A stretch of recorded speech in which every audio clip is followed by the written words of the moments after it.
नमस्कार दोस्तों, स्वागत है मेरे और आपके चैनल टेक ज्ञान पे। जो आज का जो वीडियो बनने वाला है दोस्तों, ये कुछ भी रिव्यूज़ वगैरह नहीं है। ये एक नॉर्मल सा चीज़ है जो कि मैं फेस किया गूगल पिक्सल 7 प्रो के साथ, उनके सर्विस के साथ, वो सारे डिस्कस करेंगे यहाँ पे।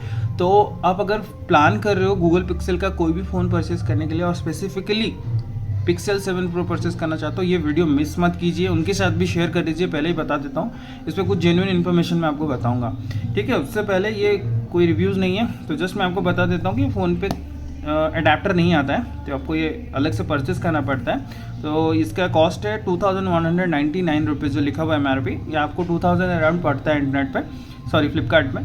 तो मैं फ्लिपकार्ट में समथिंग अराउंड 1900 समथिंग में मुझे ये मिला था उस टाइम, ठीक है, ऑफ़र के साथ। तो चलिए इसको मैं रखता हूँ साइड में, और एक चीज़ बता देता हूँ, यहाँ पे टाइप सी का ही है, ठीक है, कनेक्टर।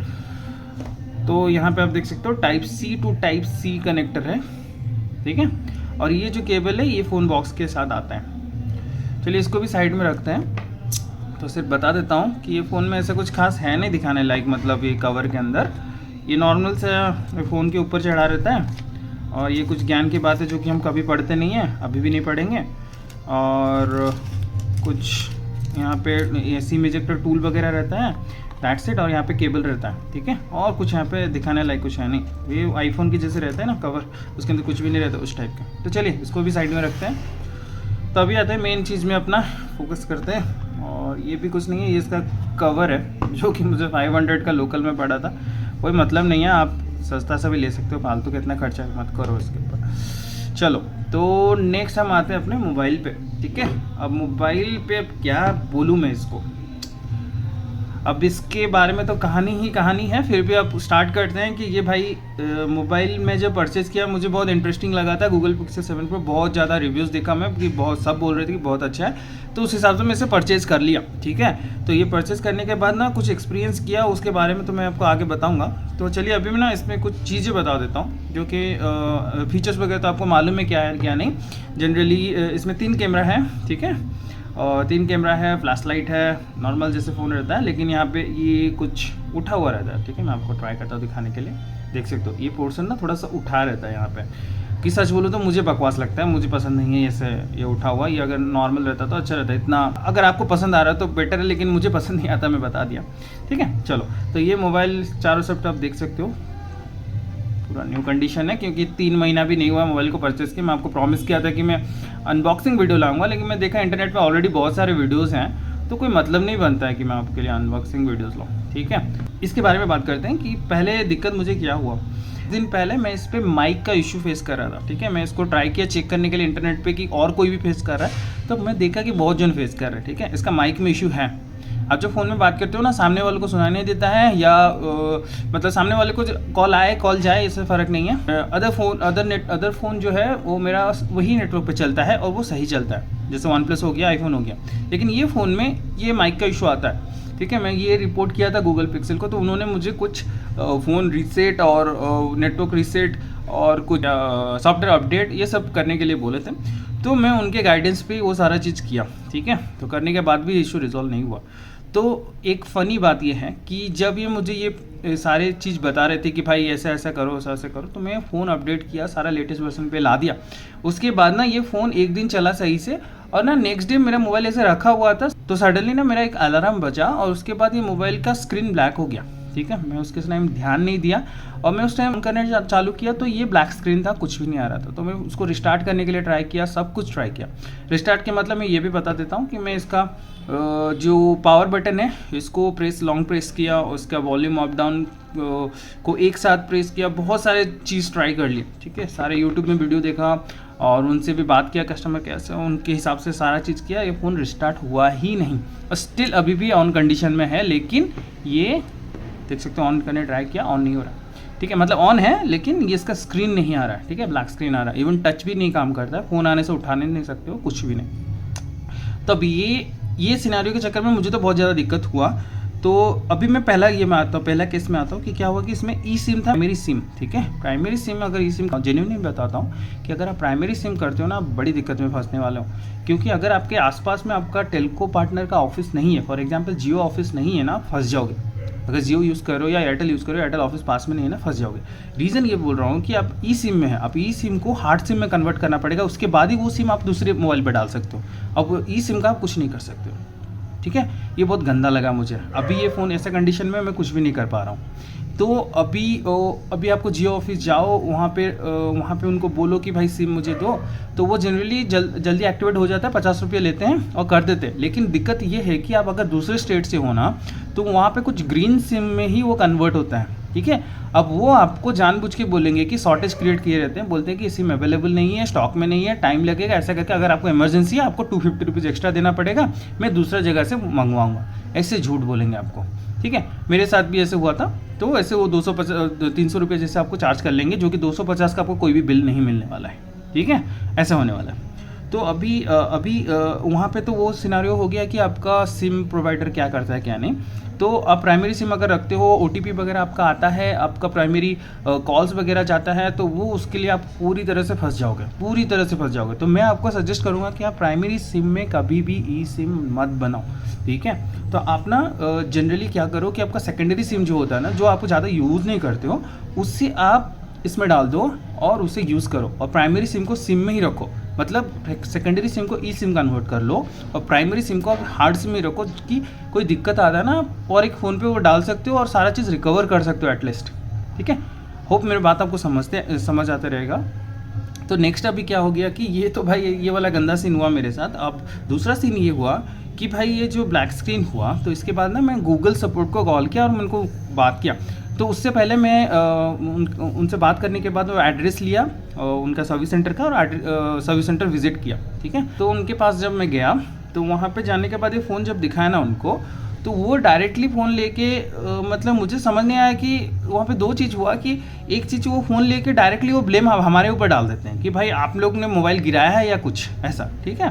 तो ऐसे जेन्युइनली डायरेक्ट नहीं बोलते हैं। और यहाँ पे अगर आप देखोगे अच्छा से, मैं आपको ट्राई कर रहा हूँ दिखाने के लिए, आपको एक भी डेंट कुछ भी नहीं मिलेगा। रीज़न है कि हम भाई लड़के हैं, हम मोबाइल लैपटॉप बहुत अच्छे से रखते हैं, ठीक है। तो ये आप देख सकते हो कुछ भी आपको नहीं मिलेगा। तो यहाँ पे एक छोटा सा मतलब जैसे डेली यूज़ में जैसे लैपटॉप वगैरह होता है ना, हल्का सा कहीं से लग गया या हल्का सा मतलब स्क्रैच है, वो डेंट भी नहीं बोलूँगा, वो स्क्रैच है हल्का सा, ठीक है। तो उसको वो बोलते हैं कि डीप स्क्रैच, ठीक है। तो उसको बोलते हैं डीप स्क्रैच है, हम नहीं जानते रिपेयर होगा कि नहीं। अब हंसी बात ये है कि गूगल का कोई भी सपोर्ट है ही नहीं। रीज़न ये मैं बोल रहा हूँ कि इनका एक ही ऑफिस है नोएडा में, और सारा फ़ोन नोएडा जाता है रिपेयर होने के लिए, ठीक है। इंडिया में नोएडा में एक है उनका सर्विस सेंटर, जहाँ पे गूगल का सारा फ़ोन रिपेयर होने के लिए जाता है। मतलब आपको लोकल में जो भी सर्विस सेंटर दिखा रहा है, वो सिर्फ सपोर्ट करेंगे, आपका मोबाइल लेंगे और वो भेज देंगे नोएडा पे, वहाँ रिपेयर होगा, फिर आएगा आपके पास। मतलब ये पूरा टाइम पीरियड जो है वो 30 डेज़ का है, ठीक है। 20 से 30 दिन लग जाता है उनके हिसाब से। अब मैं उनको भरोसा मुझे हुआ नहीं, तो मैं उनको फ़ोन नहीं दिया, फिर से गूगल को सपोर्ट को कॉल किया। तो गूगल ने मुझे बोला कि ठीक है, हम पिकअप रेज कर दे रहे हैं, आपसे मोबाइल ले लेगा ब्लू डार्ट कोरियर और वहाँ पे रिपेयर होगा, आपको बताया जाएगा कि कॉस्ट है या क्या पड़ेगा या फ्री में होगा, अंडर वारंटी आएगा कि नहीं, वो सारा होगा। उसके बाद आपको फिर से कोरियर में आपको भेज दिया जाएगा, ठीक है। तो यहाँ पे ये भी बात हुआ कि अगर मुझे पसंद नहीं आता कि नहीं इतना ज़्यादा कॉस्ट में बियर करने के लिए रेडी नहीं हूँ, तो वो वही कंडीशन में मोबाइल भेज देंगे। अब जो सर्विस सेंटर का बंदा था वो मुझे बोलता है कि भाई कि नहीं, ऐसा नहीं होता है कि आपका जो फ़ोन कंडीशन में आप भेजोगे वही कंडीशन में आएगा, बोल के कोई गारंटी नहीं है। अब ये क्या बात है, मुझे समझ नहीं आया।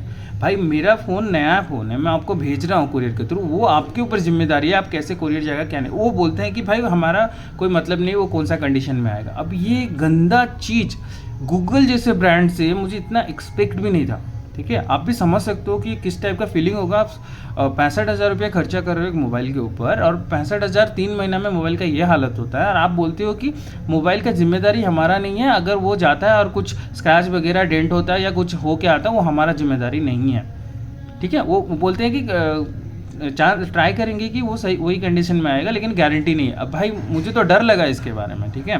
तो चलो उसको मोबाइल ले आया, अभी पिकअप रेज हो गया है।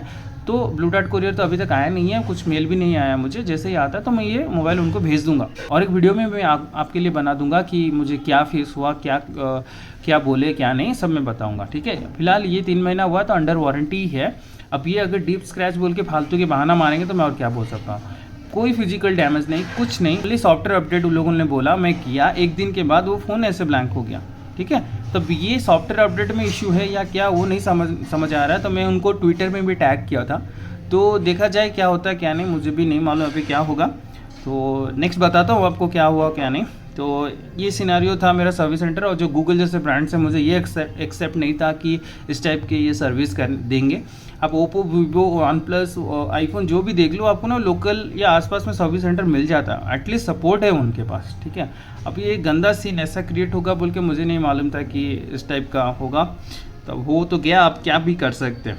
ठीक है, और बाकी और एक गंदा चीज़ आपको ये फ़ोन में बोलूँगा कि भाई यहाँ पे ना जनरली आप देखो कि कर्व डिस्प्ले जो होता है ना, कर्व डिस्प्ले, यहाँ पे देखो फ़ोन में कर्व डिस्प्ले है, तो जनरली क्या होता है कि आपका स्क्रीन यहाँ तक आता है। ठीक है, आपका स्क्रीन जो विजिबल होता है ना यहाँ तक, लेकिन ये फ़ोन में ना एक बेजल टाइप का आता है। ये मतलब कर्व डिस्प्ले देने का क्या फ़ायदा मुझे समझ नहीं आया, क्यों फालतू के ये दे रहे हो कि अगर स्क्रीन रिपेयर करना पड़े तो इसमें 20,000 रुपये खर्चा आएगा। अगर आप सीधा स्क्रीन देते हो ना, वो बहुत कम खर्चा में बन जाएगा। ठीक है, 20,000 नहीं, 10,000 के अंदर आराम से हो जाएगा। आप स्ट्रेट डबल खर्चा कर दे रहे हो ये स्क्रीन दे के, लेकिन आप यहाँ पे स्क्रीन दे ही नहीं रहे हो। यहाँ पे आप ब्लैक कलर का लाइन आ रहा है पूरा तरफ, चारों तरफ, तो समझ नहीं आता क्यों फालतू के आप ऐसा चीज़ बनाते हो कि कर्व डिस्प्ले दे देते हो, यहाँ पे स्क्रीन नहीं आता है, बेजल आता है, और आप उसका फालतू की चार्ज करते हो।